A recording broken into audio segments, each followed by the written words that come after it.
Halloween house tour. And it is Halloween, so happy Halloween everyone.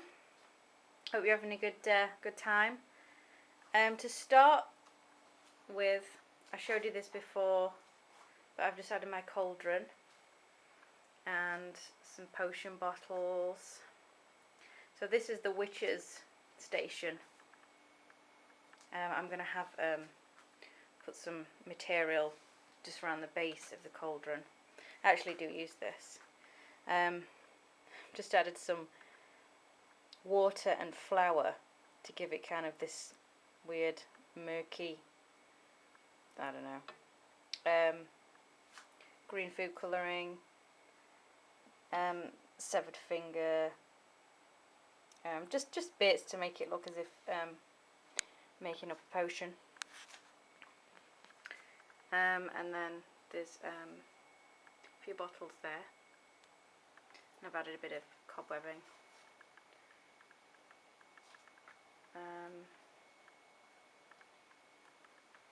Sort of halfway.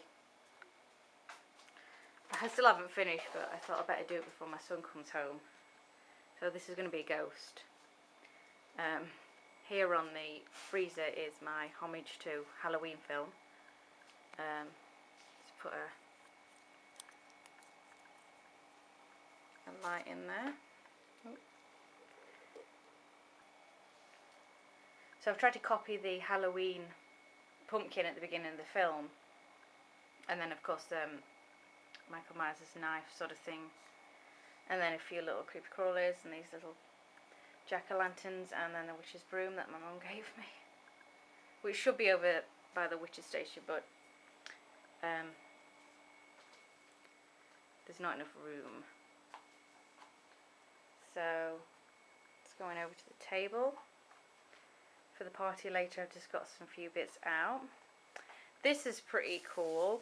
When the kids come round and see the sweets and the chocolates and things there, they're going to be like, oh, I'll have one of them, but they're not going to expect this.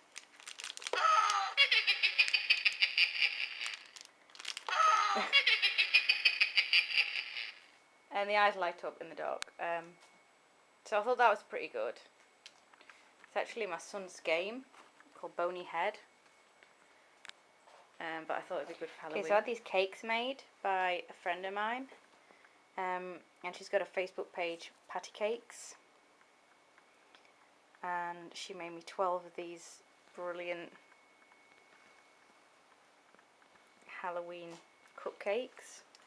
I haven't opened them yet because if I do, they'll just be, the kids will just have one, you know, have one and then another one, and there's only 12, so they're really nice. I love the pumpkin ones, and so that's that. So let's take you just a bit of webbing up there, and then my Grim Reaper that I showed you. Bit more webbing, giant bat, and then this is the graveyard setup, and we've just got some Christmas rope lights.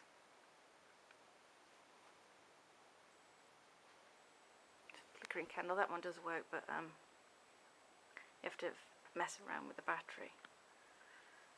So just got some severed fingers in there, which I thought would look good. And my fantastic candelabra thing that I think really creepy that my mother-in-law gave me. Pickled eyeballs there. I made that last year, the toe pinch coffin there. And then on here, it's just some cloth and then some black material, and then this creepy cloth over the top of that, and then just spider webbing. I don't know about you, but I think spider webbing is so time consuming. I was doing it last night for several hours, and it's just and then down here is the tombstones I made with the zombies. Got some bones, and I added some leaves to to give it that organic feel of you know, outside. And then there's some severed fingers and some twigs and a tarantula. And I made this one last year as well. Willy rot, which I spelt wrong. So really it kind of suggests something else. Some bats. Again, I hope you can see this. And then my other one, and there's the rat there. And a few more bones and severed fingers. And I'm really pleased with how it came out. Yeah, it does look good. And then there's my window with my silhouettes in, which have been charging all day really. And then my son's bucket for his trick-or-treating. And then I did this earlier. It's just a vase, and then it's got some twigs with some lights in, and I had a bit of cobwebbing and a spider.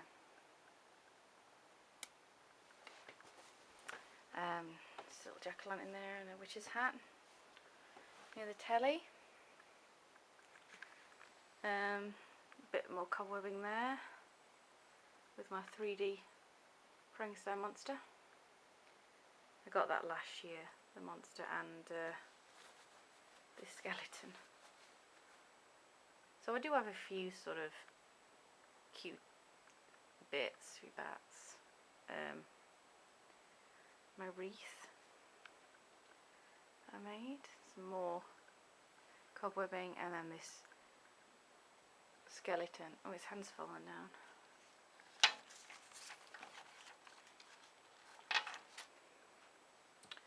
That I've had a few years, and I bought it because I was doing a show with the kids at school, so I needed a nice friendly looking skeleton for that, so that's why I've got that. Bit more cobwebbing, more cobwebbing. It keeps sort of getting tangled up in my husband's because he's quite tall. Okay, going up the stairs. This is actually a tablecloth, but I didn't want to use it this year on the table, so I've just thought, oh, I'll put it upstairs. So I think it looks pretty good. So you can see it okay. And then this is just a little ledge. No, can't see. There. So just some cobwebbing and a bit of creepy cloth. And then my goblets. Severed fingers, a few bits there. I don't think you can see because it's too dark.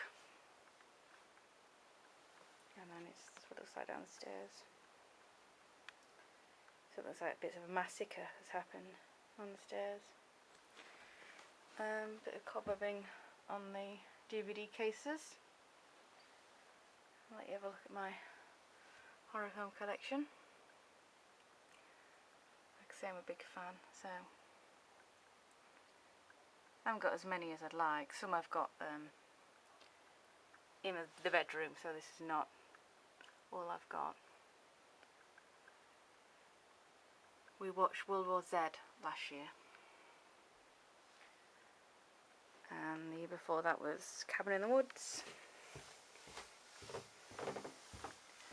and then the year before that was Trick or Treat, which I really like that film, the 2007 version.